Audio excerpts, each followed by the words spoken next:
So this is a video that I've wanted to make for a long time, but I wanted to take my time because I really want to do this properly.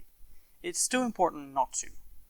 You probably already know what this is about because it's all over the thumbnail. It's the very title of the video. So yeah, I'm transgender.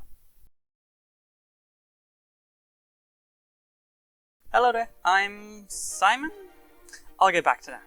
Welcome to my channel. The TLDR is that I am transgender. I was assigned male at birth, but I came to realize that I am in fact not male. I've gone through a couple of labels as my understanding of myself evolved, and it might continue to evolve, but what I do know is this: I am transgender. My soul is, at least to some degree, female. I am a girl. Of course, I have characteristics and traits that are traditionally considered male. And of course, I have over 20 years of being considered male. So it's not unreasonable to consider if there might also be some male part in me. But at the end of the day, none of that is what makes a person male. What makes a person male is feeling male, whatever that feels like. And I genuinely don't know what that feels like, because when I truly examine myself, I don't actually feel like a man. I do feel like a woman. It's not something that I can at all defend rationally, because gender just isn't rational. But it is reasonable. When I search my feelings, I know it to be true. So the bottom line is that I know I'm a lady. And there is no point in questioning that anymore. So going forward, please consider me a girl. That's what I do.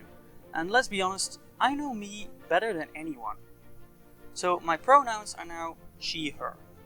In fact, I would like feminine language in general. For the people I know in real life, don't worry. I'm not the kind of girl who gets angry if you accidentally misgender me one time. I don't expect an instant and faultless switch, but I do expect you to work on it. Also, you're a bleep if you do it on purpose. Don't be a bleep. Anyone in the comments, you have no excuse. What else do I have to say? My name. I opened the video calling myself Simon, but that's not really my name anymore. I don't want to call it my dead name, because to me, that implies that I hate it and that I want it forgotten. And that's just not true. I mean, the name isn't dead in the damnatio memoriae way. It's only dead in the caterpillar way. I don't mind the name Simon. In fact, I quite like it. I've been Simon for most of my life. And it's actually a pretty good name. It's just not the name I should have had. You see, before I was born, they initially couldn't see on the ultrasound if I would be a boy or a girl. Obviously, they still called it wrong in the end, but to be fair, I did have the external characteristics biologically associated with males. The point is that because they weren't sure, my mom did pick out a girl's name for me, and that name is Judith. It feels like that should have been my name, so why would I want another name? The bottom line here is that while I don't mind the name Simon, I don't consider it my name anymore. It's a nickname, if anything. My name is Judith. So now that we've done the housekeeping, aka the practical stuff you need to know to even interact with me, let's talk about the interesting part, the personal stuff, the story. How do I know that I'm trans? How did I figure it out? And why the blazes did it take me this long? Well, it probably starts at the very beginning. I actually think that I've kind of always known. I always felt more at home amongst girls than amongst boys. I also remember thinking more than once that if I were to, hypothetically, magically, wake up as a girl one day, I actually wouldn't mind at all. I just never stopped to consider those thoughts. Life went too damn fast already, and I guess I just didn't have the time or the spoons to do a whole lot of self-discovery. At least not to the degree that goes against what I thought I already knew about myself. I don't know if that makes any sense to anyone but me, but the point is that I basically knew from the start that I was more of a girl than a boy, but I just didn't dwell on the thought and accepted my fate. But not anymore. All of that changed just before the plague hit, when I had a dream. Not the hope for the future kind of dream, but the literal sleepy kind of dream. In the days after the dream, I kept thinking about it, and I refined the dreamy jumbliness into a story that actually has a plot, and that kind of makes sense. Because that's how my brain works. So I remembered that more than the actual dream. But it was enough. That dream became the story of a young man who, through circumstances, is forced to take up the role of a woman, and to her surprise, finds that it really suits her very well, and that she actually quite likes it. By the end of the story, she actually gets the choice to go back to her male life, but she chooses to stay a lady. I'm honestly not sure if the story is any good, but it was very impactful. It made me wonder why I had dreamt that, and spoiler alert, I still don't know. More importantly, it made me wonder what that said about me. I asked myself what I would do in that situation. And it finally made me actually ask myself the question that I had always dismissed. Am I a girl? Am I transgender? I don't know why that dream was what finally made me actually consider it properly, but it was. I finally started thinking about it, without just assuming the default answer to be true. I started reflecting not just on who I am, but also who I want to be, what gender actually means, and where I might fit onto that spectrum. I looked up what the internet was saying on these topics, not just the theory and science, but also personal experiences from trans people. Annoyingly, that didn't actually give me much clarity about my identity. It told me a lot about the wide world of gender out there, but it didn't tell me where I fit into that world. That was something I had to explore for myself. So I did. I had to experience femininity. I joined some online roleplay thingies and I played girl characters. And I loved it. I found that being a girl really suited me. But that was all virtual, and I realized I had to make it real. So I bought some feminine clothing.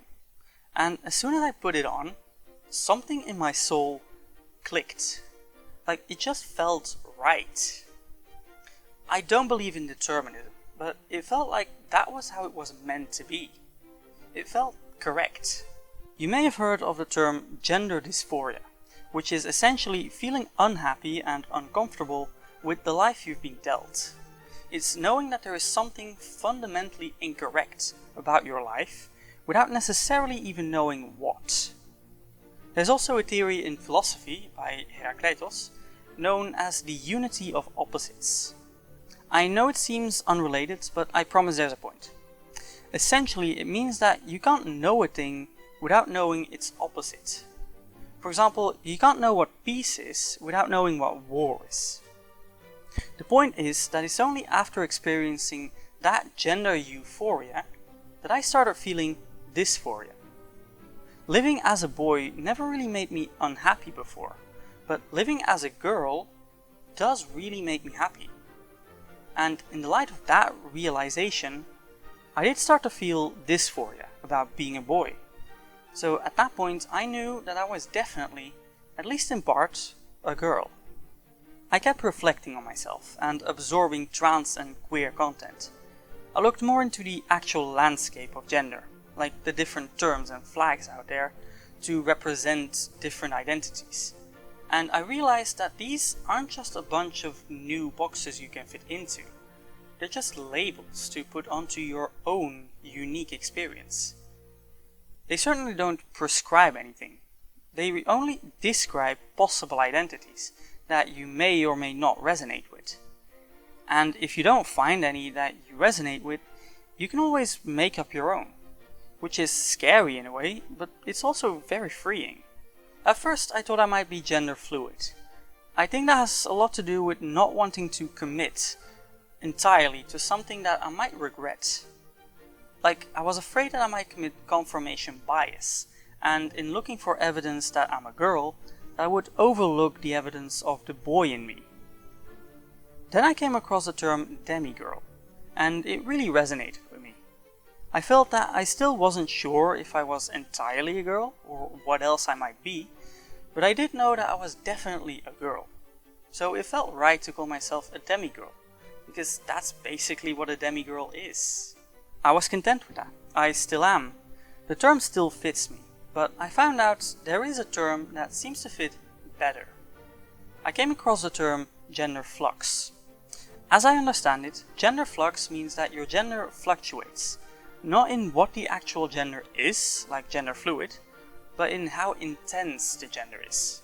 Which is not to say that gender fluid people can't be gender flux. I'm just saying they denote different aspects of gender identity. Anyway, upon that revelation, I knew that flux was a great description of my own experience, because while I don't always feel equally girly, I do always feel like a girl. I certainly never feel like a different gender.